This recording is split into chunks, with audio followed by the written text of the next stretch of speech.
स्वधर्म और स्वराज्य। धर्म हेतु मरे, मरते हुए सारों को मारे, मारते मारते जीते राज्य अपना। स्वामी रामदास। कोई छोटा सा घर बनाना तो भी इतनी मजबूत नींव तो बनाई ही जाती है कि वह उसका भार सह सके। नींव मजबूत और घर का भार संभालने योग्य ना हो तो उस नींव पर निर्मित मकान तथा ताश के तंबू से अधिक भव्य या विशाल कभी भी नहीं माना जा सकता। यह बात अशिक्षित गवार भी जानता है, परंतु किसी सामान्य मनुष्य को भी ज्ञात यह व्यवहार ज्ञान भुलाकर जब कोई लेखक प्रचंड क्रांति मंदिर जैसी घास के तिनके पर निर्मित था तो या तो वह पागल होता है या फिर क्षुद्र प्राणी। वह इन दोनों विशेषणों में से किसी एक का भी पात्र हो तो इतिहास लेखन के पवित्र कार्य के लिए पूरी तरह अयोग्य है। बड़ी बड़ी धर्म क्रांतियों या राज्य क्रांतियों के सतही स्वरूप में विहित असंबद्धता या असमानता की निरंतरता उन क्रांतियों के मूल तत्व को समझे बिना कभी भी समझ में नहीं आ सकती। अनेक चक्र और अनेक लौह मौगे वाले कोई विशाल संयंत्र प्रचंड शक्ति से काम करता हो तो वह शक्ति किसी यंत्र शास्त्रीय नियम से उत्पन्न की गई है। यह पूर्ण रीति से समझे बिना देखने वालों को आश्चर्य मिश्रित विस्मय होगा। उसे ज्ञान से प्राप्त समझ या बूझ कभी नहीं जा सकता।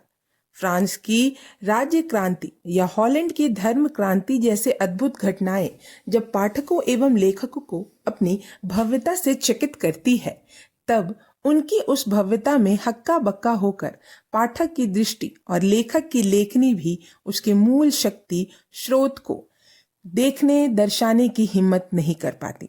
परंतु उस मूल शक्ति को जाने बिना उस क्रांति का वास्तविक रहस्य कभी भी समझ में नहीं आता।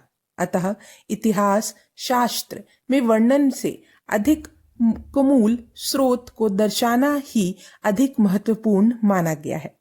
यह मूल स्रोत दर्शाने हुए बहुत बार इतिहास लेखक और एक चूक करते हैं। प्रत्येक कार्य में कुछ प्रत्यक्ष, कुछ अप्रत्यक्ष, कुछ विशिष्ट और कुछ सामान्य, कुछ आकस्मिक और कुछ प्रधान कारण निहित होते हैं और उनका वर्गीकरण करने में ही इतिहास लेखक का वास्तविक कौशल है।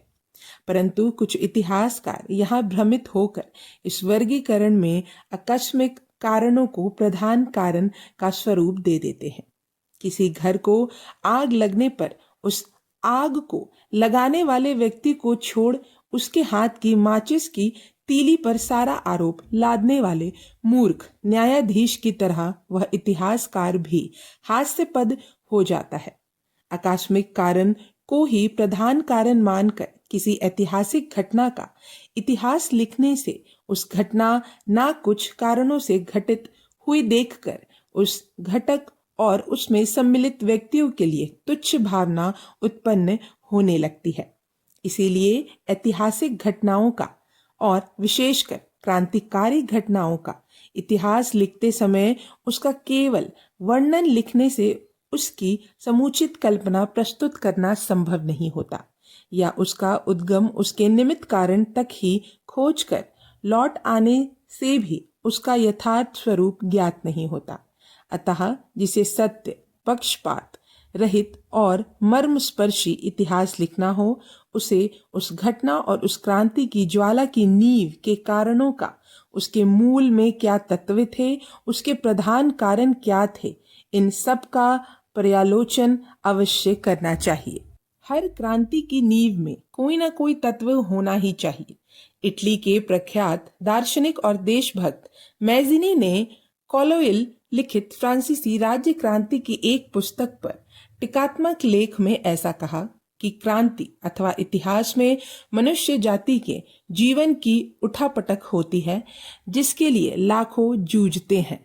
राज सिंहासन जिस कारण डगमगाते हैं, स्थापित मुकुट लुढ़कते हैं, अजन्मे मुकुट सिर चढ़ते हैं, स्थापित मूर्ति भंग होकर नई मूर्ति की स्थापना भी जिसके कारण होती है और प्रचंड समूह को लगने लगता है कि इसके आगे रक्त बहाना तो कुछ भी नहीं, ऐसे किसी विक्षोभक तत्व के सिवाय किसी अन्य क्षुद्र व क्षणिक नींव पर क्रांति के भव्य भवन का निर्माण असंभव है। पर क्रांति की नींव का यह तत्व जिस प्रमाण में पवित्र या अपवित्र होता है, उसी प्रमाण में उस क्रांति के कार्यकर्ता व्यक्ति के स्वरूप और कृत्य भी पवित्र या अपवित्र होते हैं।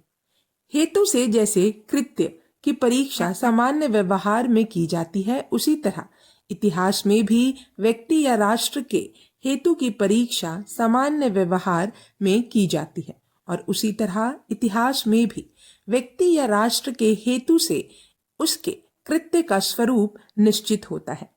यह कसौटी यदि छोड़ दें तो एक व्यक्ति द्वारा दूसरे को मारना या किसी एक सेना द्वारा दूसरी सेना को मारने में कोई भेद नहीं रहेगा। साम्राज्य के लिए सिकंदर की चढ़ाई और इटली की स्वतंत्रता के लिए गैरीबाल्डी द्वारा की गई चढ़ाइयां दोनों समान हेतु समझ लेना आवश्यक है। ऐसी अंध परंपरा चली जिससे अविवेकी मूर्खा का समाज जमा हुआ और विद्रोह हो गया। कारतूसों की बात पर लोगों ने अंध परंपरा से विश्वास किया या क्या हुआ, इसका निर्णय आगे यथास्थान किया जाएगा, परंतु ये सच्चे या झूठे विश्वास विद्रोह की जड़ें थी।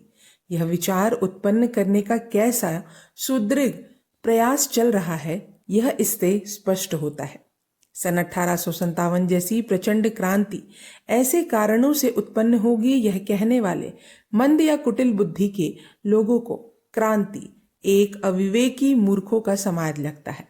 लेकिन इसमें कोई आश्चर्य नहीं है कि यदि सन 1857 की क्रांति मुख्यतः कारतूसों के कारण ही प्रदीप्त हुई तो में नीचता इसमें नाना साहब, दिल्ली का बादशाह, झांसी की रानी या रोहिलखंड का खान बहादुर कैसे सम्मिलित हुए या इनको अंग्रेजी सेना में नौकरी करना स्पष्ट स्वरूप में या क्रांति घर बैठे सामने वह फौजी कारतूस तो तोड़ने ही होंगे, ऐसा आदेश भी किसी ने उन्हें नहीं दिया था। घटित होना यदि यह विद्रोह केवल पेशावर से मुख्य रूप से कारतूसों की चर्बी से ही हुआ हेतु तो इसके सिवाय और अंग्रेज गवर्नर द्वारा उसे उपयोग में न लाने का आदेश देते ही कुछ खास चीजों को नष्ट कर हो जाना चाहिए था। दिल्ली पर सिपाही अपने हाथ से कानपुर में कारतूस बना ले, साम्राज्य के मिलने पर भी उसका उपयोग ध्वज की छाया में लड़ते सेना की नौकरी छोड़ सारी किटकिट से परे न लगाई गई सेना के सिपाहियों ने ही नहीं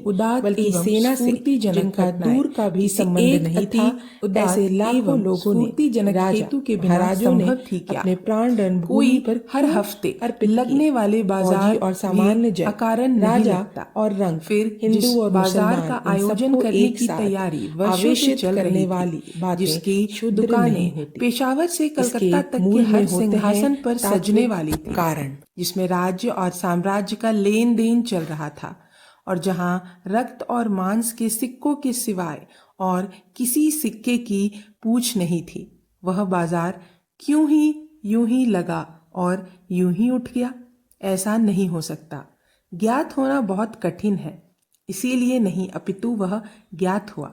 यह मानना अपने हित में ना होने के कारण इस मुद्दे की ओर अंग्रेज इतिहासकारों ने दुर्लक्ष्य किया है, परंतु इस दुर्लक्ष्य से भी अधिक उलझाने वाली और सन 1857 के क्रांति युद्ध के स्वरूप को सर्वाधिक भ्रष्ट करने वाली दूसरी युक्ति या चूक विजातीय एवं उनकी धूल उड़ने वाली स्वजातीय इतिहासकारों ने जो की है वह यह है कि इस सन 1857 के प्रलय का कारण दूसरा कुछ नहीं, मुट्ठी भर लालची लोगों द्वारा उठाई गई कारतूसों की अफवाह है। अंग्रेज इतिहासकार और अंग्रेजों की कृपा पर पले बड़े एक देसी ग्रंथकार कहते हैं, कारतूसों में गाय और सुअर की